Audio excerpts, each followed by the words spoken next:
बिस्मिल्लाहिर्रहमानिर्रहीम। तो इस लेक्चर में हम इम्पैक्ट डायोड पढ़ेंगे, जो कि हमारा दूसरा टॉपिक है एडवांस इलेक्ट्रॉनिक्स 2 का। तो इस लेक्चर में हम देखेंगे कि इम्पैक्ट डायोड क्या है और उसकी जो कंस्ट्रक्शन है उसके ऊपर बात करेंगे, उसके सिंबल पे बात करेंगे और उसकी डेवलपमेंट पे बात करेंगे। और इससे नेक्स्ट वीडियो जो होगी उसमें हम इसकी वर्किंग के ऊपर बात करेंगे, ये काम किस तरह से करता है। और इंशाल्लाह नेक्स्ट वीडियो के लास्ट पे आपको जो है इसके जो नोट्स हैं वो भी मिल जाएंगे, जो मैंने प्रॉपरली इसके लिखे हुए हैं, जो कि एक मैं टॉपिक वाइज जैसे मैं लिखता हूँ नोट्स, तो वो भी आपको इसके नेक्स्ट वीडियो जब हम इसकी वर्किंग पढ़ लेंगे तो उसके लास्ट पे आपको इंशाल्लाह मिल जाएंगे। तो अभी बात करते हैं इम्पैक्ट डायोड के। ये डायोड है क्या? बेसिक इम्पैक्ट वर्ड का मतलब है impact avalanche ionization transit time diode. तो ये बेसिक इस वर्ड का IMPATT इस वर्ड का मतलब ये है, impact avalanche ionization transit time diode. तो बेसिक जो इसका ऑपरेशन है, इस डायोड का जो ऑपरेशन है उसी से इसका नाम रखा गया। इसकी वर्किंग में दो ऑपरेशन है, एक एवलांच आयोनाइजेशन, दूसरा ट्रांजिट टाइम। तो एवलांच आयोनाइजेशन नाम है एवलांच ब्रेकडाउन से।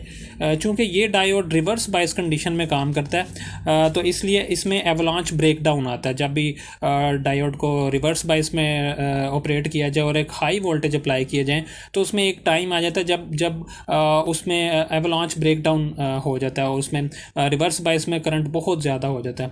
तो इसको भी ऑपरेशन में जब हम देखेंगे तो इस पर डिटेल में बात करेंगे। और दूसरा जो इसका ऑपरेशन है वो ट्रांजिट टाइम डिले है। तो ये दो बेसिक इसकी वर्किंग में ऑपरेशन है जिससे इसका नाम रखा गया इम्पैक्ट डायोड का। तो इसकी फर्दर जो डेफिनेशन है वो देखते हैं। ये एक RF सेमीकंडक्टर डिवाइस है जो माइक्रोवेव जनरेट करती है, रेडियो फ्रीक्वेंसी सेमीकंडक्टर डिवाइस जो कि माइक्रोवेव जनरेट कर सकती है ये डायोड। और ये 3 से 100 गीगाहर्ट्ज़ की फ्रीक्वेंसी पे ऑपरेट कर सकता है और इसको और इस रेंज की फ्रीक्वेंसी को प्रोड्यूस करने की एबिलिटी है इसमें। और इसकी एक और जो यूनिक चीज़ है वो ये कि ये हाई पावर कैपेबिलिटी रखता है, अप्रॉक्सीमेटली 10 वाट्स या इससे ज़्यादा की पावर हैंडलिंग की कैपेबिलिटी रखता है ये इम्पैक्ट डायोड। तो इसके आगे चलते हैं, अब देखते हैं इसका सिंबल।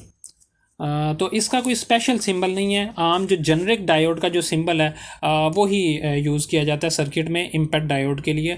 लेकिन इसके साथ लाजमी लिखना पड़ता है, जब आप सर्किट के अंदर सिंबल ये यूज़ करें इम्पैक्ट डायोड के लिए तो आप लाजमी यहाँ पे लिखेंगे कि ये इम्पैक्ट डायोड आपने यूज़ किया हुआ है।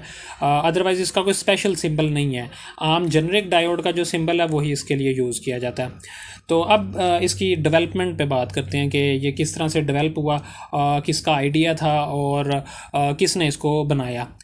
इस डायोड का एक और नाम भी है, इसे रीड डायोड भी बोलते हैं।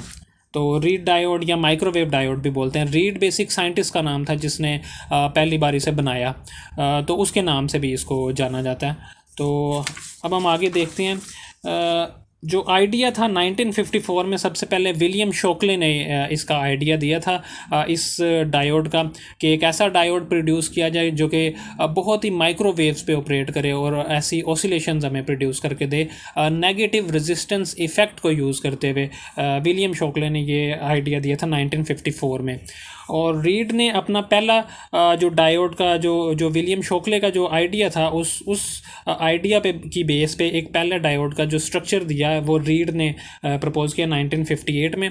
और फिर पहला जो डायोड जो सक्सेसफुली उसने ऑसिलेशन प्रोड्यूस की थी वो 1965 में पहला जो इम्पैक्ट डायोड जिसने अपनी ऑसिलेशन प्रोड्यूस की थी। और इसके बाद 1966 में ये एक और डायोड पिन डायोड भी आ गया था।